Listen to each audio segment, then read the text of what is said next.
ACT1, The Perfect Illusion. The house was silent, bathed in the soft golden glow of late afternoon sunlight. I stood in the kitchen, my hands wrapped around a cup of tea, watching the empty rooms I had maintained meticulously for decades. Each photograph on the wall, each carefully chosen piece of furniture, spoke of a life built on love, sacrifice, and countless invisible acts of devotion. My son, Ethan, had grown up in this home, unaware of how much I had given to ensure he never lacked anything. From school books to birthday presents, from college tuition to late-night comfort when nightmares haunted him, I had been there for every step of his life. And yet, here I was, preparing to meet the woman he had chosen to marry, a woman who would come to see me not as a mother, but as an obstacle. Brooke. She arrived dressed impeccably, her perfect smile like a mask concealing a storm beneath. From the very first handshake, I sensed the tension, a subtle undercurrent of resentment that had been simmering unnoticed until now. Ethan appeared shortly after, eager to please both his bride and me, yet torn between the two. He was 31, tall and strong, with the same brown eyes that had once looked up at me for comfort in the dead of night. I had given him everything, and yet he had begun to drift away, caught in the illusions of his new life. I understood. I had seen it in the eager, admiring eyes of Brooke, the promise of a perfect marriage, the seductive appeal of independence and novelty. I had never interfered in his choices. I had offered guidance when asked, gently suggested advice when necessary, and stepped back when I was not. But the quiet control I maintained over my own household, the protective barrier I had built around my son, seemed to irritate Brooke. Small complaints began to surface. I had too many rules, I was too controlling, I pretended to be poor when in reality I had more than enough to provide for myself and my son. These whispers, these subtle accusations, they gnawed at me silently, yet I continued to hold my tongue. The wedding day arrived, a meticulously orchestrated event where smiles were mandatory, and true feelings were hidden behind champagne toasts and carefully staged photographs. I prepared in silence, choosing my outfit with care, knowing that every gesture of grace could diffuse the tension. I walked into the hall with my head high, greeted relatives and friends, and waited for my son to approach me. But when he did, I felt the cold weight of contempt in his eyes. He had allowed himself to be persuaded by Brooke, to see me not as the woman who had raised him, but as a relic of his past, a symbol of constraints he no longer wished to acknowledge. The first cracks began to show during the reception. Brooke leaned into conversations with relatives and whispered about my supposed interference and manipulative behavior. Ethan laughed at jokes that painted me as a villain. I smiled politely, maintaining composure, but each word, each laugh, stabbed me quietly. It wasn't dramatic. It wasn't overt. It was subtle, corrosive contempt, the kind that grows slowly, eroding trust and affection without notice. Later that evening, in the quiet of my hotel room, I reflected on the years I had spent giving, protecting, and sacrificing. I had adopted Ethan when he was 3, a frightened boy abandoned by his biological mother. I had worked multiple jobs, skipped meals, and endured sleepless nights to ensure he had opportunities one could never have imagined. I had quietly covered his college tuition, his credit cards, his medical bills, and even his first apartment. I had been invisible in my contributions, expecting nothing in return but gratitude and respect, and yet, gratitude had not come. Respect had been replaced by entitlement. I had loved unconditionally, but I had allowed too much, thinking that love alone was enough to shield us from the creeping toxicity. Brooke had entered his life like a storm, subtle at first, then building into a whirlwind that neither Ethan nor I had fully recognized. I realized then that my silence, my patience, and my endless giving had not protected us, they had enabled them. That night, as I looked at photographs of a life I had built, I made a quiet, almost imperceptible decision. I would no longer be silent. I would no longer allow my love to be weaponized against me. My son might not yet see the truth, and Brooke would continue to scheme, but I would prepare. I would gather the facts, the proofs, and the evidence of everything I had endured. I would reclaim my narrative, but not with anger or spite. I would do it with dignity, clarity, and moral authority. The first act of a long, necessary journey had begun, not with a confrontation, not with rage, but with resolve. I would tell the world the truth. And I would do it in a way that could not be ignored. Act2, the public storm. The next morning, the house felt different. The quiet had shifted into something tense, almost electric. Brooke and Ethan had returned from the wedding rehearsal, their faces tight with frustration.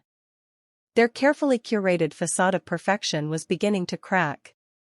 Brooke had spent the night plotting her next move, whispering to Ethan about how Clara thinks she can control everything, painting me as the villain in their story. Ethan, caught between loyalty and fear of his wife, nodded along without protest. It was in that fragile silence that the first confrontation erupted. Brooke stormed into the living room, throwing her hands into the air like a dam had broken. "I can't take this anymore," she screamed. "This is your house?" "No. This is your mother-in-law's house. You've ruined our lives." Ethan's shoulders slumped. "Brooke, please, just calm down." "I'm calm," she spat. "You don't understand. We can't even have a normal conversation here without her looking over her shoulder." I stood silently, observing the chaos that had been carefully orchestrated by my own son and his bride. For years, I had protected them, covered for their mistakes, and quietly supported their lives.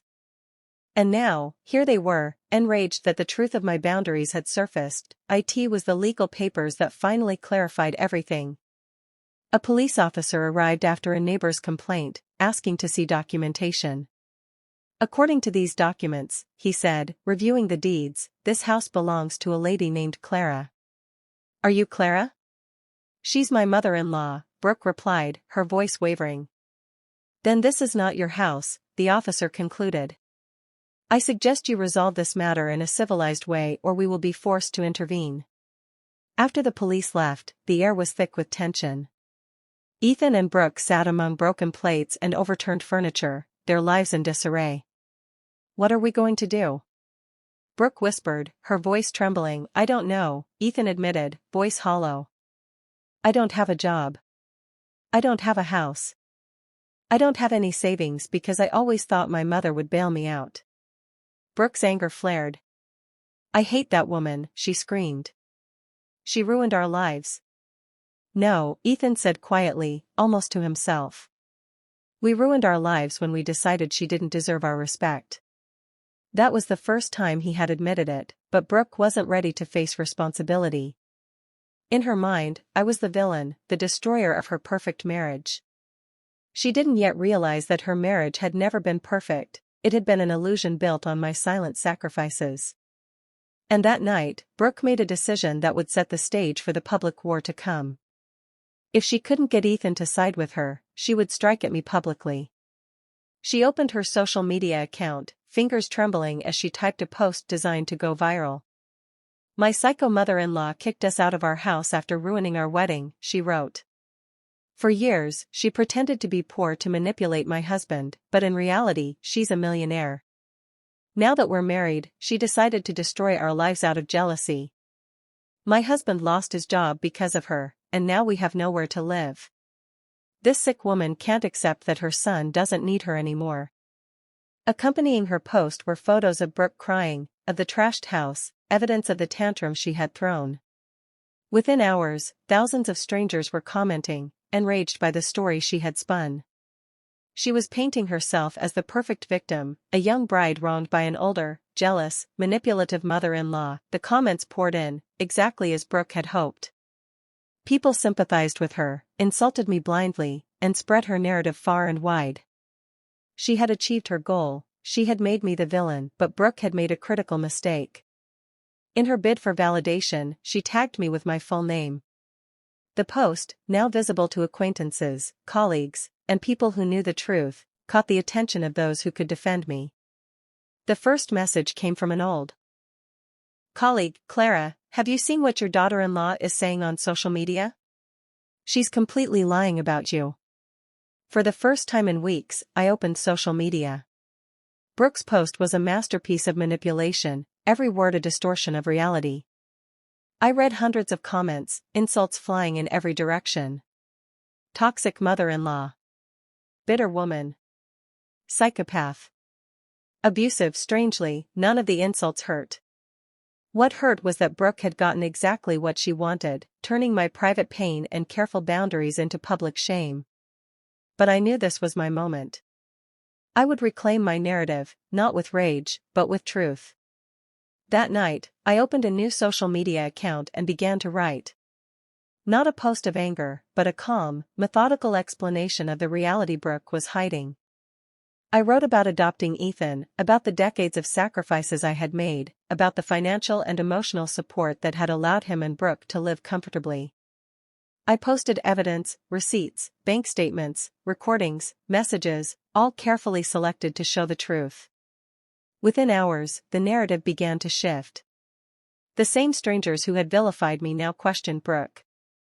Comments changed from condemnation of the cruel mother-in-law to sympathy for me and outrage at Brooke's manipulation. People began to share my posts, praising my dignity and composure, the stark contrast to Brooke's emotional theatrics. The tide had begun to turn. Brooke, who had thought she was in control, had unknowingly triggered her own downfall. And I, finally prepared to defend myself publicly, had the truth on my side. Act 3, the live confrontation. The next morning, the world seemed to buzz differently. Brooke's post had gone viral overnight, and the anger of strangers fueled her sense of power. She scrolled through comments, a twisted smile forming as she imagined the humiliation she had inflicted on me. Finally, she whispered to Ethan, "People see the real Clara." But she didn't realize the danger of tagging me. By inviting me into the conversation, she had opened the door to consequences she could not control. Within minutes, private messages began arriving. Friends, colleagues, even former neighbors, people asking, "Is this really true?" Brooke, sensing the growing attention, decided to escalate. She launched a live stream from her phone, tears in her eyes, a trembling voice. "Hello, everyone," she began softly. "I know many of you have seen my mother-in-law's posts. I want to clear the air. Clara is lying about everything." At first, only about 50 people tuned in. But social media has a way of feeding on drama. Within minutes, the number of viewers began to skyrocket. People shared the link. Comments flooded in, demanding proof. "Where's the evidence? Show receipts. We want the truth." Brooke's calm facade began to crack. Her voice pitched higher as she shouted. She manipulated those recordings. She edited them to make me look bad. That was the moment I decided it was time to appear. I typed a single comment on Brooke's livestream. "Hello, Brooke. It's Clara. Do you mind if I join the conversation?" The chat exploded. "She's here. This is going to be good. Finally, we'll hear both sides." Brooke's face drained of color. "No," she stammered. "I'm not going to give her a platform to lie." The viewers, however, demanded it. "Coward. Let her speak. We want the truth." Cornered, Brooke sighed, furious but powerless. "Fine. Let her join. That way everyone can see what kind of person she really is." Within seconds, our feeds appeared side by side. The contrast could not have been more stark. I was calm, composed, sitting in an elegant hotel suite. Brooke looked disheveled, frantic, her chaotic home framing her in a visual metaphor for her unraveling life. "Hello, Brooke," I said serenely. "Thank you for allowing me to clear things up." "Go ahead," she snapped, venom in her tone. "Lie all you want. People already know the truth about you." "The truth," I replied evenly, "is that you have been insulting me for months, and I have the recordings to prove it. Would you like me to play them here, live, for everyone to hear?" Brooke's face flushed crimson. "Those recordings are illegal." "No," I countered calmly. "In this country, it's legal to record conversations when you are part of them, especially when you feel harassed or threatened." The chat exploded with excitement. "Play them. We want the truth. Expose her." I pressed play. The audio filled the stream, Brooke screaming, mocking, sneering at me, her words dripping with venom. Each phrase, calling me a burden, saying I had no dignity, resonated with authenticity and raw emotion. Silence hung heavy as the last snippet ended. Brooke whispered, trembling, that was out of context. Out of context? I asked softly. In what context is it acceptable to tell a 71-year-old woman she is a burden and has no dignity? You provoked us. Brooke shouted, desperation mounting. Brooke, I said, calm and unwavering, can you give one specific example of how I meddled in your marriage? She opened her mouth, but no words came. She had none. The only times I interacted with you, I continued, were when Ethan asked for help or when you invited me.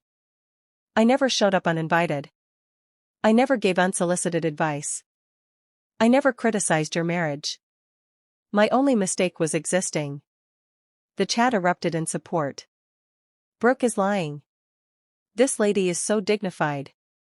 How could they treat their mother like that? Brooke's panic grew. You blackmailed us.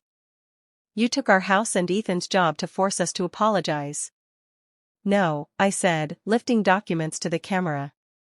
I didn't take anything. The house has always been mine. I paid the mortgage. Ethan's job was secured by my influence. The credit cards were covered by me. You never had anything of your own. I displayed receipts, bank statements, and other evidence, each document a nail in the coffin of Brooke's lies. Brooke crumbled. But we were family. She sobbed, family? I repeated, voice firm.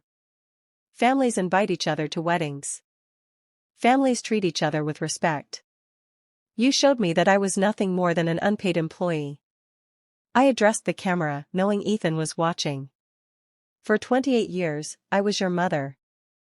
I changed your diapers, paid for your college, defended you in trouble. But when it came to defending me, you humiliated me. That choice has consequences. The chat surged with praise. What a strong woman. Poetic justice. Brooke should be ashamed. I ended the live broadcast with one final, piercing truth. I wanted to love you, Brooke. I tried to include you, welcome you. But you chose to see me as an enemy. And now, the world knows who you really are. Within minutes, clips of the stream were shared across social media. Brooke had been exposed, not with lies or manipulation, but with truth, evidence, and dignity. The first seeds of her public downfall had been sown, and the consequences would soon follow. Act 4, the fallout.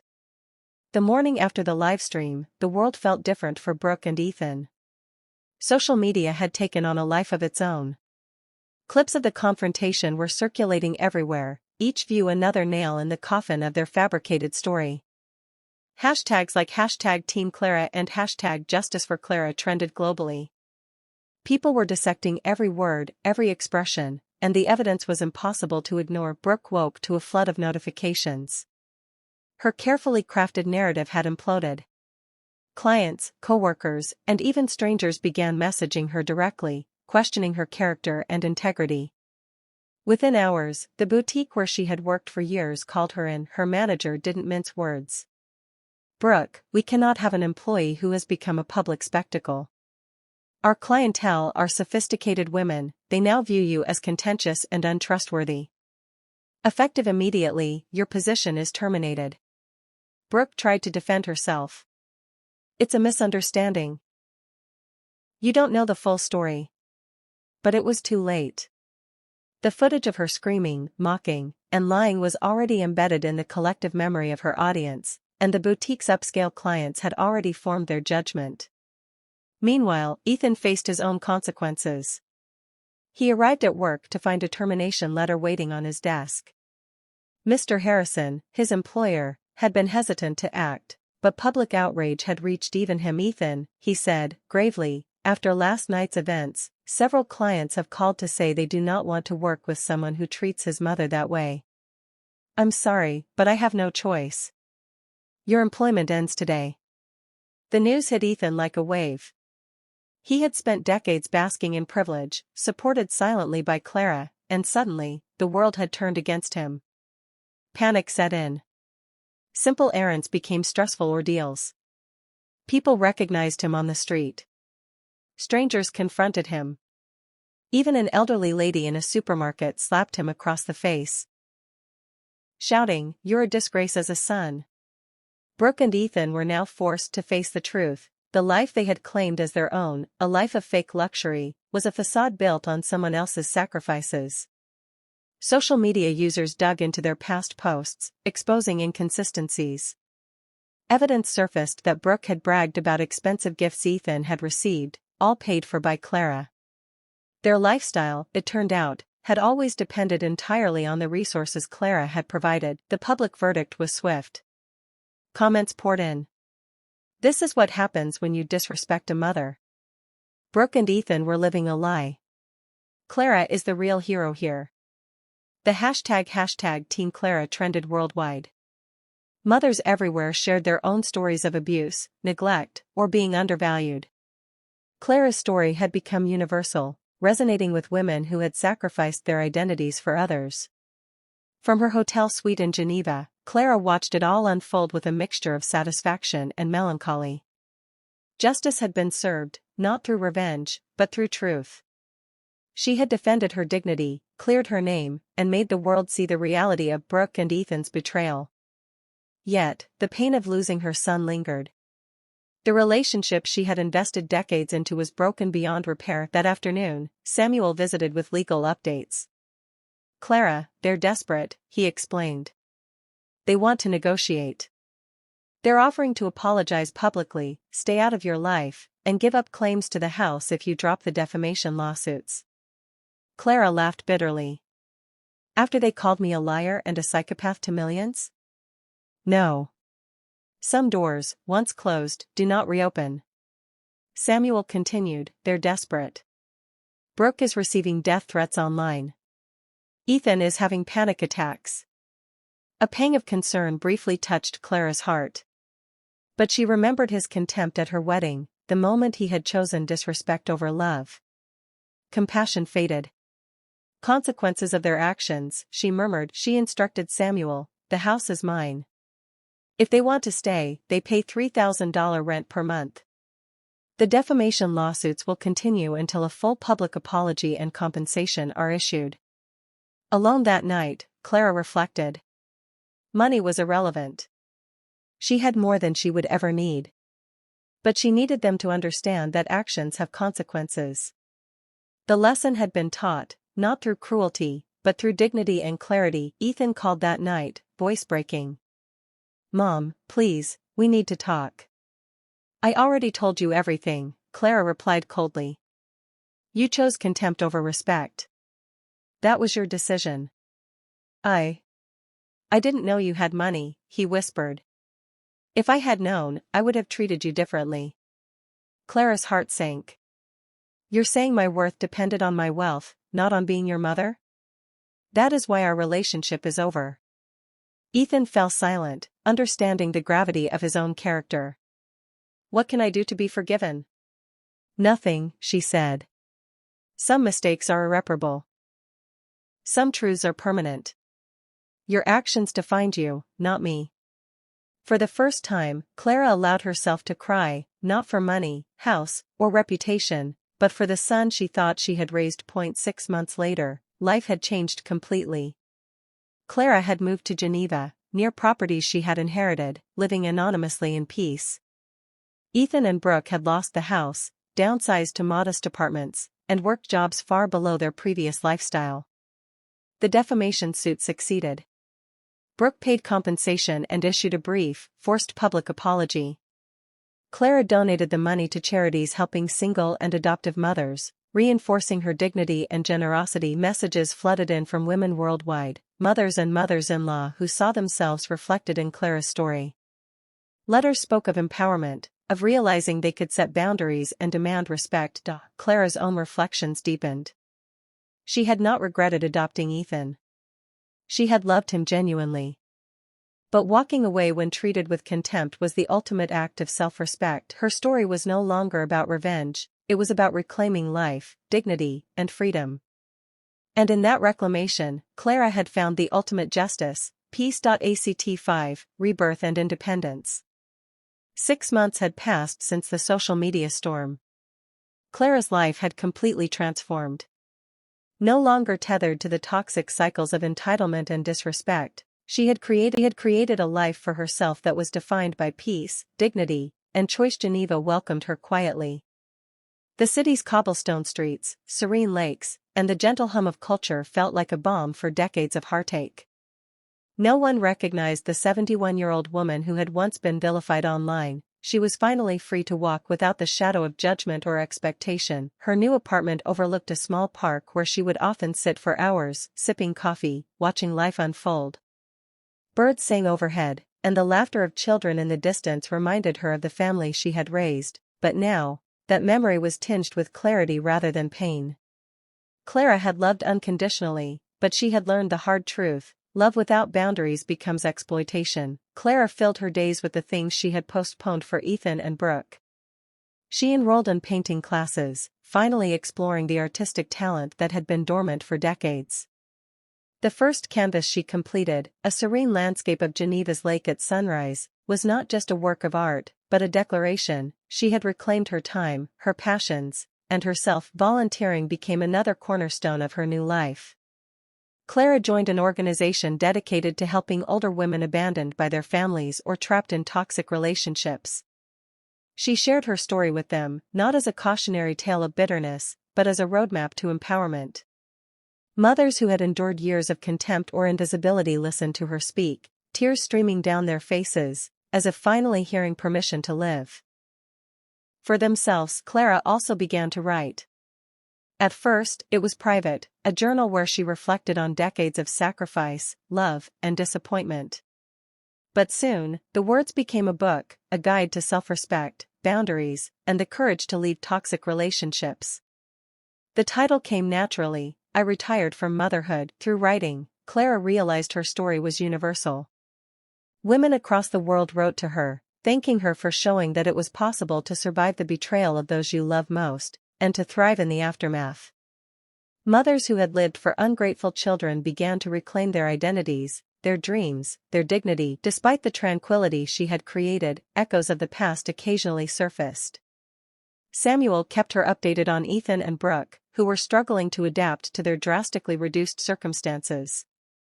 Ethan had taken a technician job at a small company, earning far less than before, while Brooke worked in a call center, the only place willing to hire her after her public humiliation. But Clara's concern was tempered by recognition. Consequences had been served, lessons had been learned, and her role in enforcing accountability had been fulfilled. One afternoon, as Clara strolled through a nearby park, sunlight streaming through the autumn leaves, she reflected on the journey she had taken.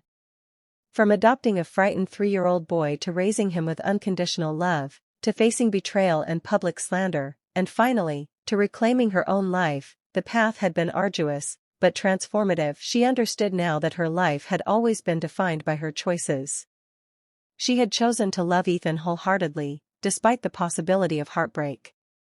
She had chosen to stand up for herself publicly, despite the fear of social backlash. And she had chosen, finally, to step fully into her own life, independent of anyone else's validation. As she paused on a park bench, Clara smiled quietly to herself. The freedom she felt was intoxicating. No longer a mother bound by obligation, no longer a woman tethered to toxic relationships, she had become something new, a woman who lived for herself, fully, unapologetically, and with unshakable dignity. The sun dipped lower in the sky, painting Geneva in gold and rose hues. Clara breathed deeply, letting the warmth and light fill her. She thought of a phrase that had become her mantra: unconditional love is a gift, but self-respect is a necessity. Clara had retired from motherhood, but she had begun the most important chapter of her life, living for herself. And in that living, she discovered the ultimate form of peace, joy, and, yes, the truest revenge against those who had sought to demean her, to flourish, freely, beautifully, and with unwavering self-worth. Act 6, Closure and Emotional Triumph. Clara's days in Geneva flowed with a calm rhythm she had never known. The early mornings were hers alone, quiet walks along the lakeshore, the scent of fresh croissants from the boulangerie drifting through the crisp air. Each step reinforced her independence, the reality that she no longer lived under the expectations or judgments of others. Yet even in serenity, the past sometimes crept back. Messages arrived from acquaintances, friends, and curious strangers, updating her on Ethan and Brooke. The couple's lives had unraveled exactly as Clara anticipated. Their debts mounted, their jobs were unsteady, and the social humiliation they faced had etched lasting scars.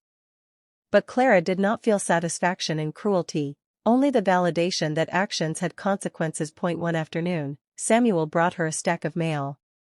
Among letters from women inspired by her story, there was one from Ethan. Her hand trembled slightly as she opened it.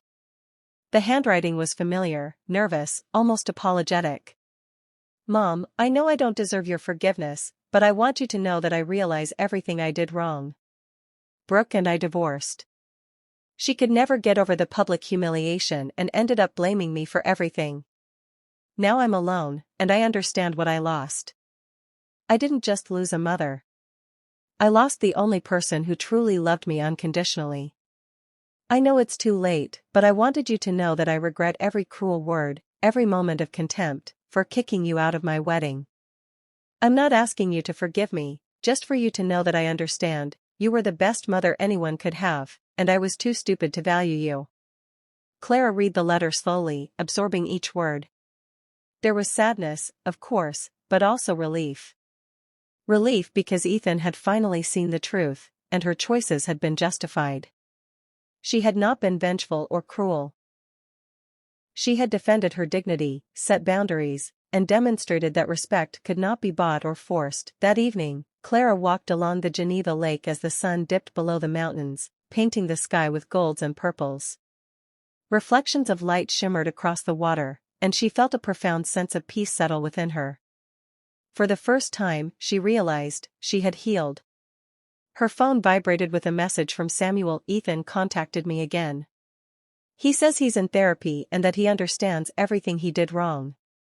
He's asking if there's any chance of reconciliation." Clara smiled faintly, a mix of sadness and serenity in her expression. She replied, "Tell him I'm glad to know he's working on himself, but some doors, once closed, do not reopen. I wish him the best in his new life." It was the truth. She wished him well, but no longer from the role of a mother bound to ungratefulness and disrespect. That Clara, the woman who had sacrificed her entire life for someone who would never truly appreciate her, was gone.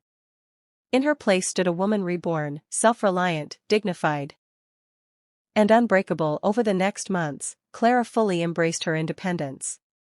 She hosted intimate gatherings with friends she had made in Geneva, shared meals, and laughed freely without restraint.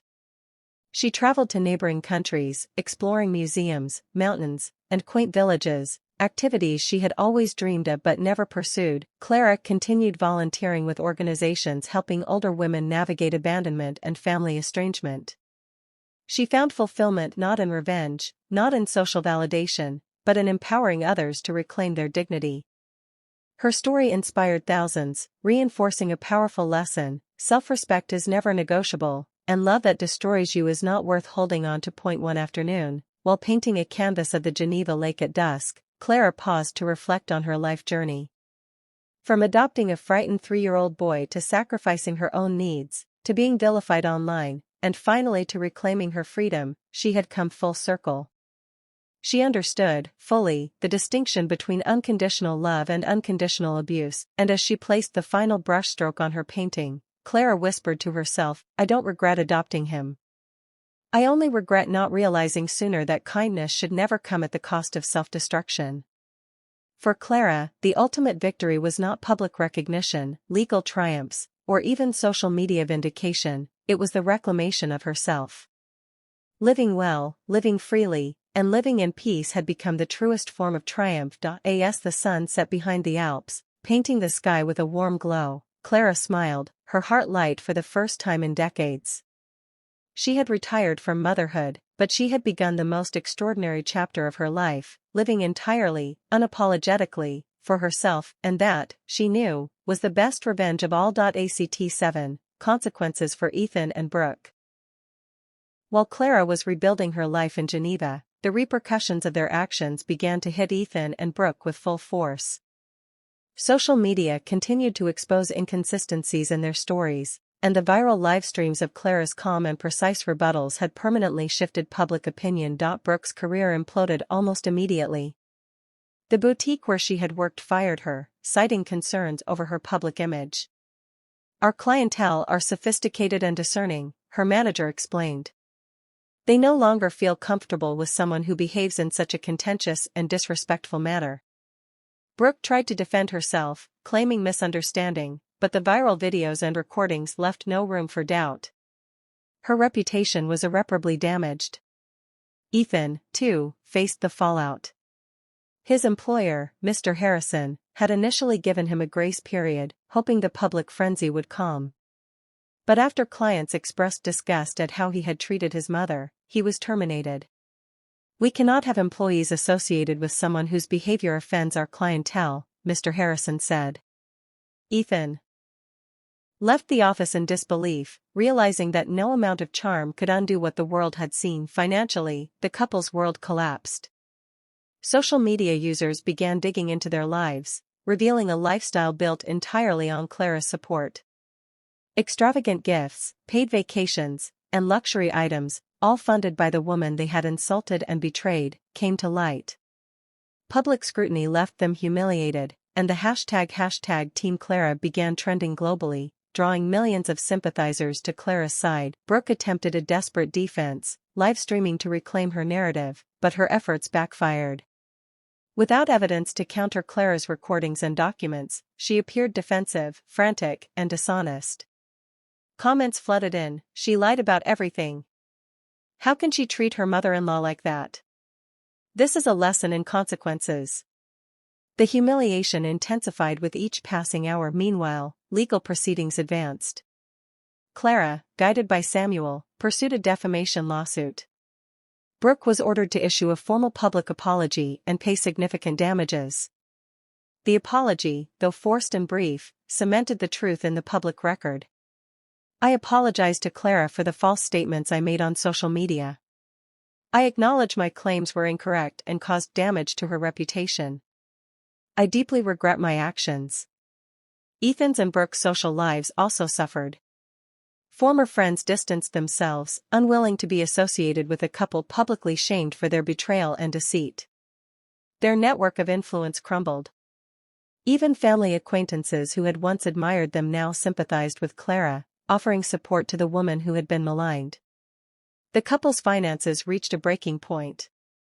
Unable to pay the $3,000 monthly rent Clara demanded for the house she legally owned, they were forced to relocate to a modest apartment in a neighborhood far removed from their former life of fake luxury.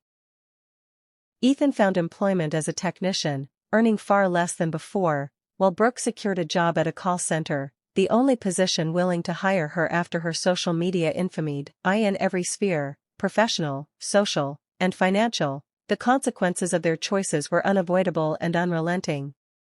And yet, Clara watched all of it unfold with measured calm.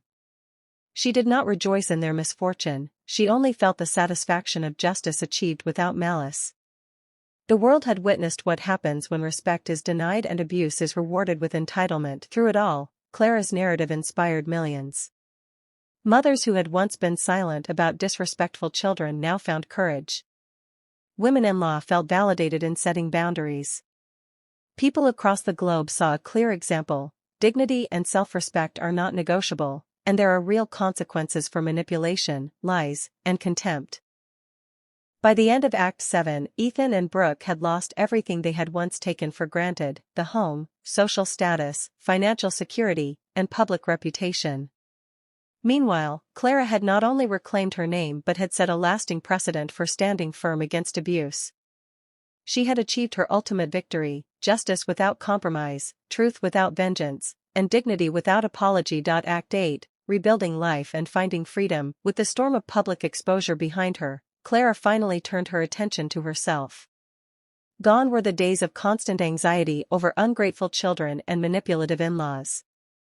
In Geneva, she found a city that knew nothing of her viral story, a city where she could walk freely, be herself, and begin anew. Her new apartment overlooked the serene waters of Lake Geneva.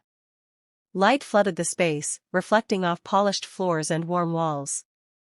For the first time in decades, Clara could breathe without expectation, without judgment, without fear. She decorated the apartment carefully, surrounding herself with beauty, memories of her travels, and small tokens of personal joy. Clara immersed herself in long-neglected passions. Painting classes, which she had always dreamed of taking but never had the time for, became her sanctuary. Each brushstroke was a reclamation of self, not of what she had done for others, but of who she truly was. Art offered freedom, and freedom was healing. She also volunteered at organizations supporting older women who had been abandoned, abused, or ignored by their families. Her story resonated deeply. Women confided in her, sharing years of silent suffering. Clara listened, encouraged, and inspired. Through helping others, she found purpose far greater than any role she had played as a mother-in-law or adoptive parent. Despite the satisfaction of seeing Ethan and Brooke face consequences, Clara did not seek vengeance anymore. Her revenge had been living her truth with dignity. The viral livestreams, the legal victory, and the exposure of lies had all been instruments, not ends. What mattered now was her life, unburdened by toxic relationships. Time passed, and Clara began exploring Europe, traveling to cities she had always wanted to visit. Museums, historic streets, and quiet cafes became her companions. She took photos, painted scenes, and kept journals reflecting her thoughts. Every trip was a lesson. Life is short, and self-respect is priceless. Samuel continued to manage her legal affairs, but he also became a friend and confidant. Over late afternoons in sunlit cafes, they discussed books, philosophies, and the meaning of freedom. Clara realized she had been living for decades in a world that was never truly hers, and now, finally, she was free. Letters and messages from mothers and women all over the globe poured in. Each one reinforced a powerful truth. Clara's story had inspired countless others to stand up for themselves, to set boundaries, and to prioritize self-worth over toxic familial obligations. The impact of her journey extended far beyond her personal vindication. It had sparked a movement of empowerment. Ethan's occasional attempts at contact were met with gentle but firm boundaries. His letters acknowledged his mistakes, his losses, and his regrets, but Clara remained resolute. Forgiveness, she realized, was for those who sought to change, not for those seeking to reclaim what they had lost. Her love for him remained, but the mother she had been, always sacrificing, always giving, no longer existed. Clara reflected often on her life. She did not regret adopting Ethan, she did not regret the sacrifices she had made. But she also understood that love without self-respect is not love, it is destruction.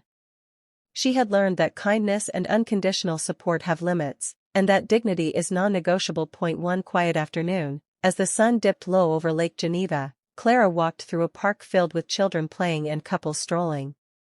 She felt an unfamiliar sensation, complete peace. For the first time, she was living for herself, not for anyone else. She smiled softly, knowing that freedom and self-respect were, in the end, the greatest victories. Her mantra had become simple yet profound: I do not regret loving. I only regret letting anyone diminish my worth. Clara, 71, had retired from motherhood, retired from sacrificing her life for ungrateful children, and embraced the life she had always deserved. She had chosen dignity over abuse, self-respect over expectation, and freedom over manipulation, and in that choice, she discovered the ultimate revenge: living well, at peace, and on her own terms. Act 9, Closure, Legacy, and the best revenge. The months that followed brought clarity and permanence to Clara's new life. The viral storm had faded, but its impact lingered. Ethan and Brooke's world had crumbled under the weight of truth and public scrutiny. They no longer had the house, the money, or the social standing they had once flaunted. Brooke's boutique job was gone, Ethan's career had been reset to a modest technician's role, and their reputation remained irreparably damaged. Every consequence had been earned. Clara, on the other hand, flourished. She had relocated to Geneva fully, settling into a life of serenity. The apartment was no longer just a place to live, it was a sanctuary. Light poured through wide windows, reflecting off her easel and canvases filled with vibrant colors. Every painting, every brushstroke, was a reclaiming of time and joy she had spent giving to others. She continued volunteering with organizations for older women, mentoring and empowering them to stand up to neglectful or toxic family members. Her story had become a beacon of hope. Letters poured in from across the globe, each one affirming that her actions had inspired courage. Mothers confessed they had endured years of disrespect, adult children admitted ignorance, and women in abusive marriages found the courage to set boundaries. Clara realized that her battle had not just been personal, it had become a movement. Meanwhile, legal matters with Ethan and Brooke concluded decisively. The defamation lawsuit required Brooke to issue a formal public apology and pay substantial compensation, which Clara donated entirely to charitable organizations. The gesture was not about money, but about teaching lessons of accountability and integrity. Ethan sent occasional letters, each one tinged with regret. One letter in particular stood out. "Mom, I know I don't deserve your forgiveness. Brooke and I divorced. I understand now what I lost. I didn't just lose a mother, I lost unconditional love. I wish I had valued you for who you were, not what you could provide. I'm truly sorry." Clara read the letter quietly, feeling a mixture of sadness and relief. She had never sought Ethan's apology for her own satisfaction, it was his reckoning, not hers. She responded simply, "I am glad you understand. I wish you peace. My path is no longer entwined with yours." Her peace was profound. For decades, Clara had lived for others, raising a child, sacrificing, giving endlessly. But now she lived for herself. Freedom was her reward. She traveled, read, painted, and surrounded herself with people who valued her presence rather than her resources. One day, while walking along the cobblestone streets of Geneva, Clara reflected on her journey. From the adoption of a frightened 3-year-old boy to the heartbreak of betrayal and the triumph of truth, she had endured everything with grace. She realized that her life's greatest lesson was simple yet powerful: unconditional love is not unconditional submission. Respect and boundaries are essential, and self-worth is non-negotiable. In the quiet of her apartment that evening, Clara sat by the window and watched the sun set over the lake. She held a cup of tea, her journal open beside her, and thought about the phrase that had become her mantra: "I do not regret loving. I only regret letting anyone diminish my worth." She smiled, feeling the weight of decades lift from her shoulders. She had retired from motherhood, yes, but she had begun a new chapter of life for herself, filled with dignity, peace, and joy. She was free.